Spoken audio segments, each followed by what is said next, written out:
Saludos nuevamente, estamos de regreso para seguir hablando un poco sobre esta tercera etapa de la formación de los evangelios, que es el evangelio escrito.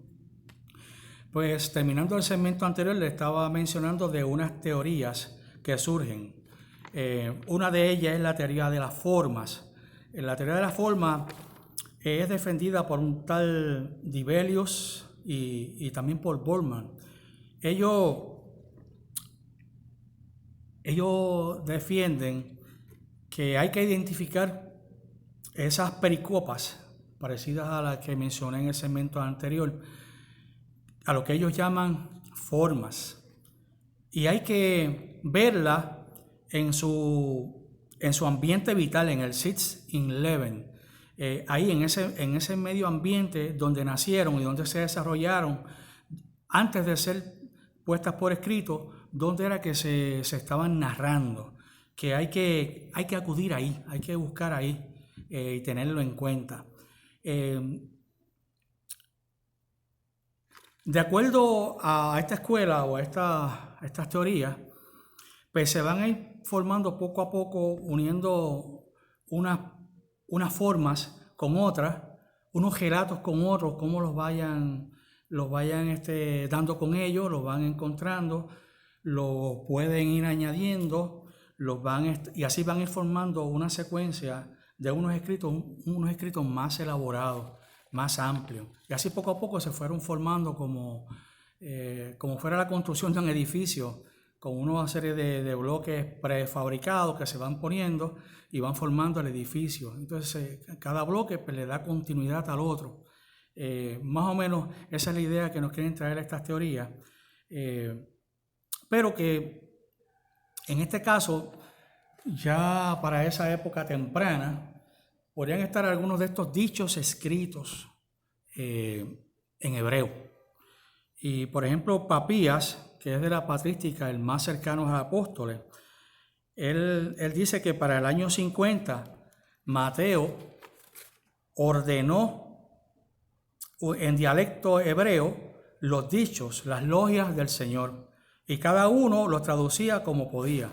O sea, todavía no está puesto por algo esos dichos, pero dichos solamente, no un evangelio completo, sino dichos solamente. Y eso pues que se traduce al hebreo y entonces sirve de alguna manera hasta ahí, queda como fuente para ser recogida por los escritores de los evangelios.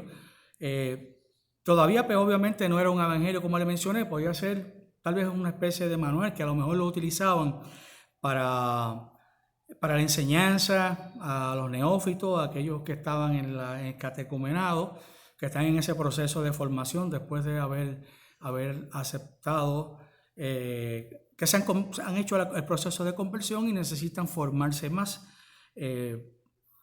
Pues entonces ahí los evangelistas lo pueden utilizar para incluirlos eventualmente en sus escritos.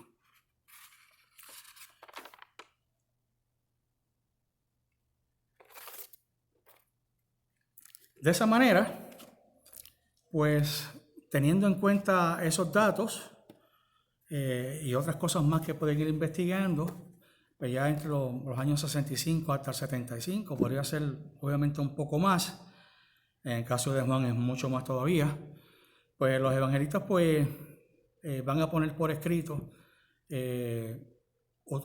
utilizando estos escritos que son parciales, que están disponibles al alcance para utilizarlo. Y lo que hacen es que, y lo podemos ver en el Evangelio, que utilizan como unos ganchos para amarrar unos textos de otros, para cómo los van uniendo. Pueden utilizar o pueden utilizar después de esto sucedió tal y tal cosa. En aquel tiempo Jesús dijo, o Jesús visitó, Jesús fue a tal lado. Esos son una especie de ganchos que une unas pericopas o unos relatos o unas formas, como llaman esta teoría, a esos relatos. Los unen unos con otros y así se van amarrando. También había otra teoría que se llama la teoría de la redacción. La primera teoría de las que le hablé más o menos se fue desarrollando por los años 1920, es bastante cercano a nuestra época. Pero la redacción todavía es mucho más temprano porque se desarrolla a partir de la Segunda Guerra Mundial. Y ahí tenemos a Trilling, a Marsen y a Conselman como que eran los grandes defensores de esta teoría. Y ellos defendían, en este caso, que los evangelistas pues no eran meros recopiladores, como casi más o menos daba a entender la teoría de las formas que le expliqué sencillamente anteriormente, sino que además de ir a esos bloques que están dispuestos, ellos también aportan bloques que le van dando algo más a lo que ellos están consiguiendo, y lo hacen a través de sus investigaciones, buscando otras fuentes también. También van a poner su estilo personal, su capacidad, su punto de vista doctrinal, y lo que van a hacer es que lo van a adaptar a cuán útil o cuán importante, cuán relevantes son para la comunidad a quien ellos les quieren escribir. Por lo tanto, no todo lo que está ahí en la tradición, ellos lo recogen, lo absorben, lo asumen o lo utilizan para sus escritos, sino aquellos que entienden que es relevante para incluirlo en su escrito conforme a las necesidades que hay de la comunidad a la que ellos le van a escribir. Porque los 4 evangelistas no le escribieron a las mismas comunidades, ni se escribieron en el mismo sitio, ni eran las mismas circunstancias, y podían tener problemas similares, pero había distinción entre ellos también. Se enfrentaban a diferentes cosas, a diferentes situaciones. De esta forma, pues entonces en ese recorrido y ese recogido que hacen los hagiógrafos, los evangelistas en este caso, tenemos que allá en Roma, Marcos desarrolla la idea de presentar a Jesús como el Hijo de Dios para esas comunidades de judíos convertidos en esa zona de la diáspora. Mateo presenta a Jesús como entre los judeos cristianos también, pero esta vez en Palestina,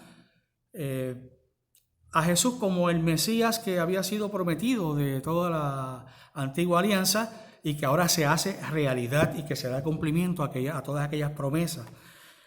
Juan lo presenta como en el área de Asia Menor, lo está presentando como el Logos, ¿no? Como la palabra encarnada y que viene a habitar entre nosotros. De esa forma lo va presentando en esa línea, ese mensaje de salvación a la gente allá en el Asia Menor.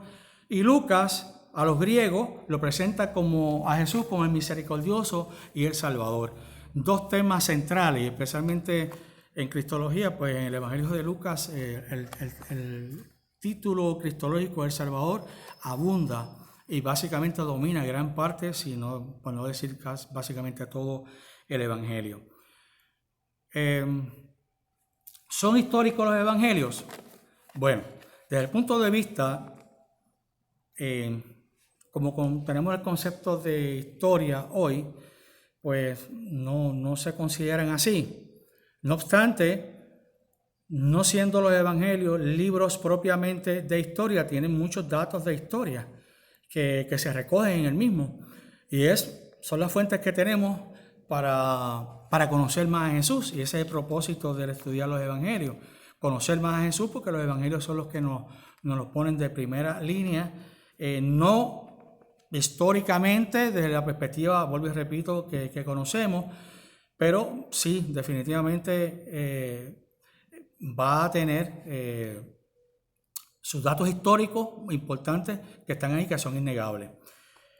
La Dei Verbum, y lo quiero leer directamente de la Constitución Dogmática Dei Verbum, de los documentos del Concilio Vaticano II, documentos que debemos tener todos los católicos en nuestras casas y tenerlos como referencia, independientemente de otros documentos eclesiales que tengamos,